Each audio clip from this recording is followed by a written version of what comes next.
Kemudian juga tadi kita buktikan juga bahwa ada beberapa bukti kita yang mengatakan bahwa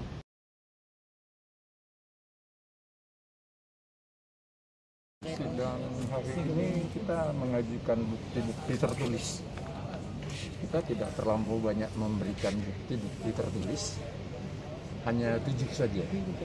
Artinya intinya untuk memberikan bantahan dan menguatkan gugatan rekonvensi kita, yang mana gugatan rekonvensi kita meminta agar kita diberikan hak pemeliharaan atau asuh untuk ketiga-tiga anak. Jadi di sini kita juga buktikan bahwa di dalam gugatan pertama awal itu tidak ada permintaan dari pihak penggugat untuk hak perwalian atau pengasuhan terhadap anak. Itu juga kita buktikan tadi. Kemudian juga tadi kita buktikan juga bahwa ada beberapa bukti kita yang mengatakan bahwa penggugat itu juga bekerja dan mendapatkan hasil dari usahanya, dan itu juga ya menguatkan agar kiranya nanti kalaupun diputus nanti bisa dari majelis hakim ini kepada anak-anak diberikan hak bersama, tapi dengan adanya ini adalah gugatan daripada penggugat, gugatan cerai. Gugatan cerai itu yang bersangkutan dari pihak wanita harus siap-siap, saya katakan. Dan di samping itu kita buktikan bahwa yang bersangkutan atau penggugat juga bekerja dan bisa mampu memberikan hadanah nantinya kalau diputus majelis. Itu inti yang kita pegang. Kami melakukan gugatan itu sesuai dengan pasal 36 yang di mana di situ menyatakan bahwa hak pemeliharaan bersama, begitu juga hadanah bersama. Di kami tetap sesuai dengan gugatan kami untuk memohon kepada majelis supaya putusan majelis nanti sesuai dengan pasal 36. Jadi hak asuh bersama, hak pemeliharaan bersama. Itu yang kita minta tadi. Dan selanjutnya nanti kami sidang tanggal 20 Januari itu nanti kita saksi-saksi untuk membuat bukti-bukti tertulis. Kalau nanti 20 Januari itu kita ajukan saksi-saksi untuk memperkuat bukti-bukti tertulis yang kita ajukan hari ini. Oke, kalau boleh tahu saksi-saksinya siapa Bang? Ini masih kita belum bisa katakan. Ya. Tapi intinya saksi-saksi itu nanti menguatkan daripada bukti-bukti kita ataupun membantah daripada bukti-bukti mereka.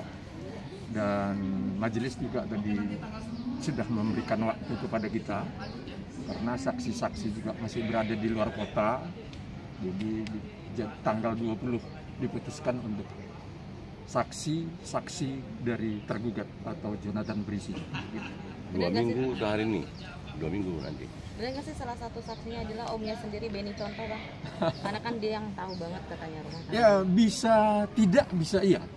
Kenapa begitu Bang? Karena kita kan masih mencari siapa saksi yang bisa untuk membackup daripada gugatan rekonvensi kita ini. Gitu. Kita bisa, saya katakan bisa iya, bisa tidak. Nah, belum kita pastikan. Dan dia juga belum tentu mau. Kenapa Bang? Ya, karena mungkin, kan dia yang tahu banget Bang.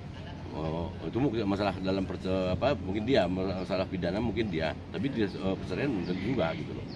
Makanya bisa iya, bisa enggak kan gitu.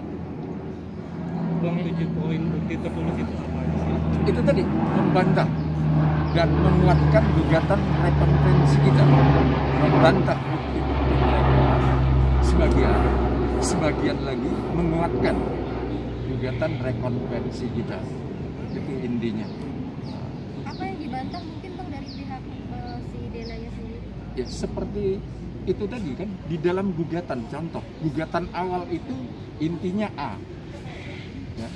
Kemudian di dalam amar putusan berubah menjadi B, itu kita bantah karena di dalam hukum acara apa yang sudah dibuat dalam gugatan pertama sampai acara-acara selanjutnya sebelum jawaban itu tidak bisa dirubah. Jadi kita minta kepada majelis hakim supaya gugatan awal itulah yang tetap dipertimbangkan dan menolak apa-apa yang diubah itu tadi. Itu intinya. Yang menguatkan Ijong bisa dapat hak asuh bersama tuh nanti apa sih Bang sebetulnya? Saya rasa kalau sesuai dengan apa yang kita minta. Jadi di dalam gugatan awal penggugat itu kan tidak minta hak asuh. Kita gugat rekonvensi, kita yang minta. Karena tidak diminta di dalam gugatan awal atau di dalam amar putusan, permohonan amar putusan. Akhirnya kita yang minta. Jadinya sesuai dengan hukum acara, ya siapa yang menggugat harus meminta di dalam amar putusan. Tapi di penggugat itu dia hanya meminta perwalian. Akhirnya kita yang melakukan gugatan balik atau rekonvensi. Itu yang kemungkinan bisa jadi. Dan di samping itu juga ya mungkin pertimbangan hakim nanti dari apa yang sudah kita ajukan bukti-bukti tadi dari yang ketujuh itu. Apakah secara finansial Ijong lebih bisa? Bisa. Mungkin teman-teman bisa ngejawab. Bisa, itu makanya kita serahkan aja ke majelis hakim untuk mempertimbangkannya. Karena apapun namanya, ya istilahnya anak-anak yang belum dewasa itu masih banyak kebutuhan-kebutuhan yang harus disiapkan sampai dia dewasa. Seperti apa yang dikatakan Jonathan Brisi, sampai tua dia juga akan tetap berusaha membackup anak-anak. Tapi pasti penggugat dan tergugat ini sama-sama mengajukan hak lainnya, tapi nanti keputusannya kan tergantung majelis. Semua itu putusan tergantung majelis. Kami hanya mengajukan sesuai dengan pasal-pasal yang kami minta di gugatan konvensi.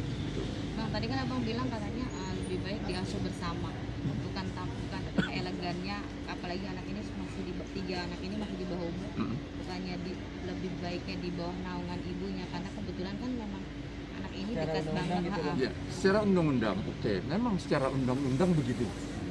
Tapi kembali undang-undang itu harus, ini kan diajukan gugatan cerai, harus diminta di dalam gugatan cerai, di dalam amar putusannya, permohonan amar putusan maksud saya.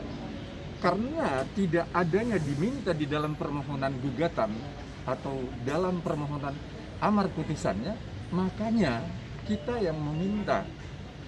Itu intinya sekali. Jadinya bukannya, ya memang undang-undang, tapi semuanya kita serahkan kepada majelis hakim yang menangani perkara ini.